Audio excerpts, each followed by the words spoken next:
यम्बरमा वरुणेन्द्र रुद्रमरुत स्तुन्वन्ति दिवे स्तवै वेदे साङ्गपदा कर्मोगणि हति गायन्ति यां सामागा ध्यानावसित ततते नमन्सा पश्यन्ति यं योगिनो यस्यं तं न बिन्दु सुरसुरगणादेवाय तस्मै नमः श्रीमचन्दन चैत्यो जपलम्पु शुक्लम्बरा मल्लिका माला अलङ्कृत कुण्डला परिलासमुक्तावली शोभिता सर्वज्ञान निदान पुस्तकधरा रुद्राक्ष मालाकरा वाग्देवी वदन बुजे वस्तु मे त्रैलोक्याय माता चिरं मुखं करोति वाचालं पङ्गु लग्यते गिरिं यत्कृपातमहं वन्दे परमानन्द शङ्करं नमो भगवते तस्मै व्यासाय मितयसे यस्य प्रसादात् वक्ष्यामि महादेव कथामियं नारायणं नमस्कृते नरं चैव नरोत्तमं देवी सरस्वती व्यासं तदितमिन्द्रेत् साष्टाङ्गं नमन् कीर्तस्य सुतानि परमेश्वरे कथा श्रुत्वा देव्या श्रुत्वाभीष्टफलं लभ्यते ॐ श्रीस्वस्तानि परमेश्वर्यै नमः।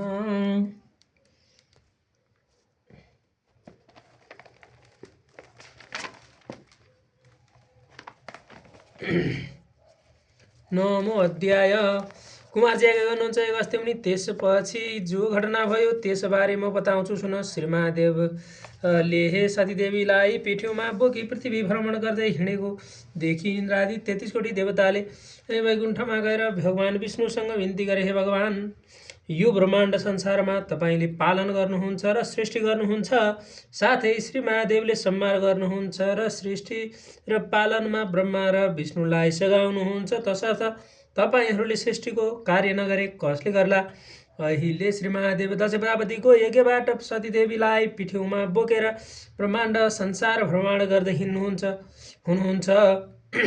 जबसम्म सतीदेवीको शरीर शिवजीसँग रहला तबसम्म श्री महादेवले यसै गरी सतीलाई बोकेर भ्रमण गरिरहनुहुनेछ। त्यसकारण हजुरले सतीको शरीरमा झिङ्गा उत्पत्ति गराई सतीदेवीको शरीरलाई गलाएर टुक्रा टुक्रा गर्दै पतन गराइदिनुहोस्।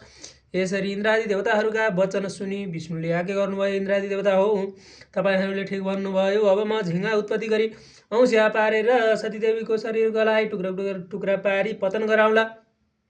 चिन्ता नगर्नुहोस्, अब तपाईँहरू आफ्नो लोकमा जानुहोस्। श्री विष्णुबाट यति आज्ञा भएपछि इन्द्रादि देवताहरूले हवस भने विष्णुलाई साष्टाङ्ग प्रणाम गरी आफ्ना आफ्ना लोकमा जाँदा भए। त्यसपछि विष्णुले आफ्नो वचनअनुसार झिङ्गाहरू उत्पत्ति गरी सतीदेवीको शरीरमा अंशः पारिदिनुभयो। तत्पश्चात सतीदेवीको अङ्ग खण्ड खण्ड भई पतन हुन लाग्यो। जहाँ जहाँ सतीदेवीको अङ्ग पतन भयो त्यहाँ त्यहाँ एक एक शक्तिपीठ उत्पत्ति भए। ती ठाउँहरूमा चतुर्मुख ब्रह्माले एक एक स्वयम्भू शिवलिङ्ग उत्पत्ति गराउनुभयो। पहिले नेपाल खण्डमा गुह्यस्तन पतन भयो र नेपाल पीठ गुह्यश्वरी देवी चन्द्रघण्टा योगिनी सिद्धेश्वर महादेव उत्पत्ति भई शिवशक्ति स्वरूप लिइरहनु भयो। त्यस पूर्णिमामा इन्द्रादि देवता यी तपस्या गरी ईश्वरी प्रसन्न भई सत्य त्रेता द्वापर र कलियुगमा 33 कोटी देवता भई प्रख्यात रहनु भनी वरदान दिनुभयो। फेरि कामरूमा गई योनिस्थान पतन भयो। कामरू पीठ कामाक्षी देवी कर्ता योगिनी चक्रेश्वर महादेव उत्पत्ति भई शिवशक्ति स्वरूप लिएर आउनुभयो। त्यस पूर्णिमामा यक्षगण आई तपस्या गरे ईश्वरी प्रसन्न भई स्वर्ग मर्त्य पातल यी तीनै लोकमा यक्षगण नामले प्रख्यात हुनु भनी भन्ने वरदान दिनुभयो। फेरि वाराणसीमा गई शिरपतन भयो। वाराणसी पीठ विलासाक्षी देवी सङ्कटा योगिनी विश्वेश्वर महादेव उत्पत्ति भई शिवशक्ति स्वरूप लिएर आउनुभयो। त्यस पूर्णिमामा गन्धर्वगण आई गायन गए वाद्य गरी तपस्या गरे। उनीहरूको तपस्याबाट ईश्वरी प्रसन्न भई वाक्य सिद्धि होस् भन्ने वरदान दिनुभयो। फेरि पौरबन्दरमा गई दाहिने कान पतन भयो। पौरबन्दर पीठ अम्बिका देवी चन्द्रभेगा योगिनी धनेश्वर महादेव उत्पत्ति भई शिवशक्ति स्वरूप लिएर आउनुभयो। त्यस सिद्धभूमिमा दैत्यगण आई तपस्या गरे ईश्वरी प्रसन्न भई देवगणलाई जित्न सक्नु भन्ने वरदान दिनुभयो। फेरि काश्मीरमा गई जिब्रो पतन भयो। काश्मीर पीठ शारदा देवी घोरघण्टा योगिनी श्रमधारेश्वर महादेव उत्पत्ति भई शिवशक्ति स्वरूप लिएर आउनुभयो। त्यस पूर्णिमामा किन्नरगण आई तपस्या गरी ईश्वरी प्रसन्न भई आफ्नो मनोकामना सिद्ध होस् भन्ने वरदान दिनुभयो। फेरि कनौजमा गई शरीरको छाला पतन भयो। कन्याकुब्ज पीठ झङ्केश्वरी देवी चन्द्रायोगिनी दुग्धेश्वर महादेव उत्पत्ति भई शिवशक्ति स्वरूप लिएर आउनुभयो। त्यस मोक्षभूमिमा रावण आई तपस्या गर्यो, ईश्वरी प्रसन्न भई देवलोक जित्न सक्नु भन्ने वरदान दिनुभयो। फेरि पूर्णगिरीमा गई बायाँ कान पतन भयो। पूर्णगिरी पीठ कपाल कुण्डला योगिनी चन्द्रेश्वर महादेव उत्पत्ति भई शिवशक्ति स्वरूप लिइरहनु भयो। त्यस हर्षभूमिमा गन्धर्वगण आई गीत वा नाच गरी तपस्या गरे। ईश्वरी प्रसन्न भई इन्द्रको अगाडि सङ्गीतमा कहिल्यै नचुक्नु भन्ने वरदान दिनुभयो। फेरि चामुण्डा चलमा गई नङ पतन भयो। चामुण्डा चल पीठ पुकम्बी देवी कालिका योगिनी इच्छा विरूपेश्वर महादेव उत्पत्ति भई शिवशक्ति स्वरूप लिइरहनु भयो। त्यस सिद्धभूमिमा नारद ऋषि आई तपस्या गरे। ईश्वरी प्रसन्न हुनुभयो र तिम्रो वाक्य सिद्धि होस् भन्ने वरदान दिनुभयो। फेरि अस्तातकमा गई दाहिने कान पतन भयो। अस्तातक पीठ कर्तेश्वरी देवी एकाक्षी योगिनी निन्द्रापतेश्वर महादेव उत्पत्ति भई शिवशक्ति स्वरूप लिइरहनु भयो। त्यस पुण्यभूमिमा राधिका गण आई तपस्या गरे। ईश्वरी प्रसन्न भई सदा सर्वदा कृष्ण तिमीहरूका दाहिना हुन् भन्ने वरदान दिनुभयो। फेरि एकावरमा गई बायाँ हात पतन भयो। एकावर पीठ सिद्धेश्वरी सिद्धा योगिनी दधेश्वर महादेव उत्पत्ति भई शिवशक्ति स्वरूप लिइरहनु भयो। त्यस रतभूमिमा कर्णवीर आदि शमशान आई तपस्या गरे। ईश्वरी खुसी भई सम्पूर्ण मृतकको दाह गर्न सक्नु भन्ने वरदान दिनुभयो। फेरि त्रिश्वेतमा गई कम्मरको तल्लो भाग पतन भयो। त्रिश्वेत पीठ महाकालेश्वरी देवी विकटदन्ता योगिनी त्रिपुरेश्वर महादेव उत्पत्ति भई शिवशक्ति स्वरूप लिइरहनु भयो। त्यस पुण्यभूमिमा यमराज आई नाना उपचारले पूजा गरी तपस्या गरे। ईश्वरी प्रसन्न भई ब्रह्माको सृष्टि संहार गर्न सक्नु भन्ने वरदान दिनुभयो।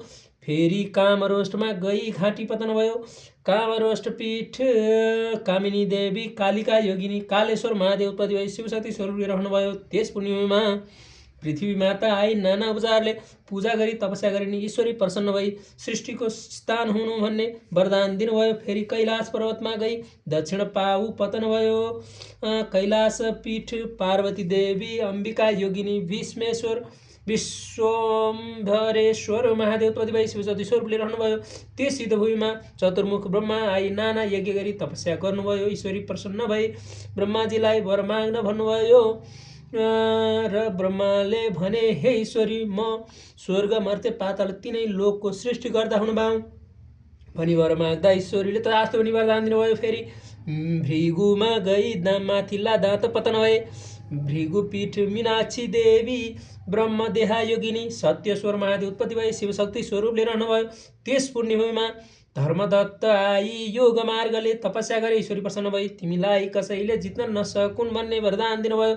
फेरि केदारमा गई बायाँ हात पतन भयो। केदार पीठ केदारेश्वरी देवी चामुण्डा योगिनी कोटेश्वर महादेव उत्पत्ति भई शिवशक्ति स्वरूप लिइरहनु भयो। त्यस पुण्यभूमिमा एकादश रुद्र आई योग मार्गले तपस्या गर्दा ईश्वरी प्रसन्न भई वरदान माग भन्नुभयो र एकादश रुद्रले हामी सबैको बराबर तेज होस् भन्दा ईश्वरले तथास्तु पनि वरदान दिनुभयो। फेरि चन्द्रपुरमा गई दक्षिण नेत्र पतन भयो। चन्द्रपुर पीठ सिद्धकाली देवी सिद्धा योगिनी प्रकाशेश्वर महादेव उत्पत्ति भई शिवशक्ति स्वरूप लिइरहनु भयो। त्यस सिद्धभूमिमा 10 दिक्पाल आई तपस्या गरे। ईश्वरी प्रसन्न भई तिमीहरूको आफ्नो आफ्नो दिक स्थान सुरक्षित रहोस् भनी वरदान दिनुभयो। फेरि श्रीपीठमा गई तालु पतन भयो।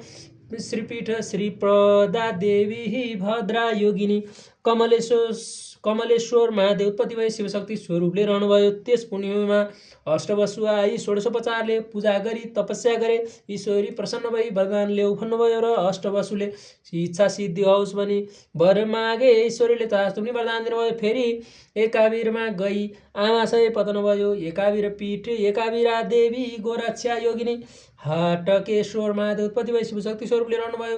त्यस पुण्यभूमिमा नागहरू आई रत्नहरू चढाई पूजा गरे। ईश्वरी प्रसन्न भई वरदान ल्याऊ भन्नुभयो। ता नागहरूले सप्तपातलको अधिपतित्व पाऊँ भनी मागे। ईश्वरले तथास्तु पनि वरदान दिनुभयो। फेरि जालन्धरमा गई तल्लो ओठ पतन भयो। जालन्धर पीठ जालपा देवी ज्वालामुखी योगी पिचासेश्वर महादेव उत्पत्ति भई शिवशक्ति स्वरूपले रहनुभयो। त्यस सिद्धभूमिमा कामधेनु गाईले नित्य दुध चढाई तपस्या गरिने ईश्वरी प्रसन्न भई वरदान ल्याउनुभयो र कामधेनुले मेरो दुध गोबर र गहुँ त पवित्र होस् भनी वर मागिन्। ईश्वरीले तथास्तु भनी वरदान दिनुभयो। मल्लवीमा गई बायाँ पैतालो पतन भयो। मल्लवी पीठ महाकाली देवी कराला योगिनी भूपालेश्वर महादेव उत्पत्ति भई शिवशक्ति स्वरूपले रहनुभयो।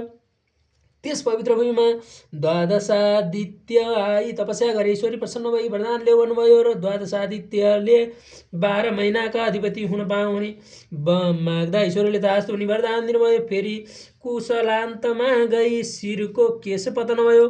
कुशलान्तक पीठ शमशानकाली देवी भूतघण्टा योगिनी श्रीरेश्वर महादेव उत्पत्ति शिवशक्ति स्वरूपले रहनुभयो। त्यस सिद्धभूमिमा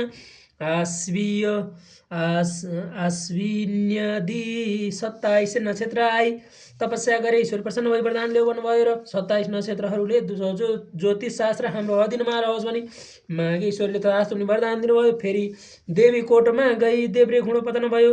देवीकोट पीठ भद्राची देवी ललिता योगिनी मातेश्वर महादेव उत्पत्ति भई शिवशक्ति स्वरूपले रहनुभयो। त्यस सिद्धभूमिमा मेषादि 12 राशि आई तपस्या गरी ईश्वरी प्रसन्न भई वरदान ल्याउनुभयो। राशिहरूले मनुष्यहरू हाम्रा अधीनमा रहन् भनी वर मागे ईश्वरले तथास्तु भनी वरदान दिनुभयो। फेरि गोकर्णमा गई बायाँ कान पतन भयो।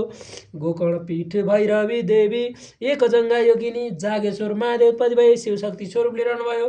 त्यस पूर्णिमामा कुम्भादि योगले महाकष्टसँग तपस्या गरे ईश्वरी प्रसन्न भई वरदान ल्याउनुभयो र योगहरूले ज्योतिष शास्त्र हाम्रा अधीनमा रहोस् भनी मागे ईश्वरले तथास्तु भनी वरदान दिनुभयो। फेरि मातुलेश्वरमा गई दाहिने स्तन पतन भयो। मातुलेश्वर पीठ योगेश्वरी देवी पिङ्गला योगिनी बुधराधेश्वर महादेव उत्पत्ति भई शिवशक्ति स्वरूपले रहनुभयो। त्यस रत्नभूमिमा कश्यपादि ऋषिहरू आई तपस्या गरे ईश्वरी प्रसन्न भई वरदान ल्याउ भन्नुभयो र ऋषिहरूले चारै वेद हाम्रा अधीनमा हुन् भनी मागे ईश्वरीले तथास्तु भनी वरदान दिनुभयो। फेरि अट्टहासमा गई तल्ला दाँत पतन भए। अट्टहास पीठ भ्रामरी देवी शङ्ख धरा योगिनी शतभुषे भूतेश्वर महादेव उत्पत्ति भई शिवशक्ति स्वरूपले रहनुभयो। त्यस पुण्यभूमिमा बागमती आई आदि गङ्गाहरू आई जल चढाई भक्ति गरी तपस्या गरे ईश्वरी प्रसन्न भई वरदान ल्याउ भन्नुभयो र बागमती आदि गङ्गाहरूले हामीलाई मुक्तिको अधिकार होस् भनी वरदान मागे ईश्वरले तथास्तु भनी वरदान दिनुभयो। फेरि विश्वमा गई बायाँ स्तन पतन भयो। विश्वपीठ भुवनेश्वरी देवी भुवना योगिनी कृष्णवर्णेश्वर महादेव उत्पत्ति भई शिवशक्ति स्वरूपले रहनुभयो। त्यस पुण्यभूमिमा कृष्ण आई तपस्या गर्दा ईश्वरी प्रसन्न भई वरदान ल्याउ भन्नुभयो र कृष्णले 3 लोकका स्त्रीहरू मलाई देखि मोहित हुन् भनी वर माग्दा ईश्वरले तथास्तु भनी वरदान दिनुभयो। इति श्री स्कन्द महापुराणे माहेश्वर खण्डनाथ केदारगण्य महामातु कुमारस्थ समाधि शिशुधनी परमेश्वर व्रत कथाया पीठो उत्पत्ति वर्णन नाम 9मो अध्याय।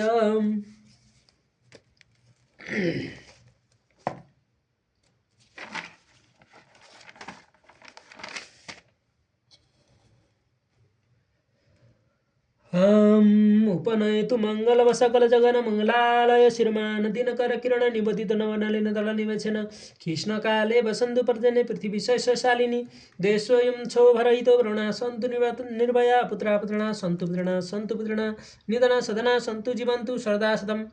तत्रैव गङ्गा यमुना च तत्र गोदावरी सिन्धु सरस्वती च तीर्थानि सर्वाणि वसन्ति तत्र यात्रा चतुर्धार कथा प्रसंग या कुन्देन तुषारहार धवलाया शुक्रवर्षावृता या वीणा वर्दण्ड मण्डितकराया श्वेतपद्मासना या ब्रह्माच्युत शंकर परविद्विदै सदा वन्दिता सा पातु सरस्वती भगवती निषेधाडपहा कायेन वाचा मनसेन्द्रिया बुद्धत्मना वा निश्वेत स्वागतं करोमि यत्तत् सकल परस्मै नारायणेति समर्पयत् शीर्षस्थानि परमेश्वर्यै नमः।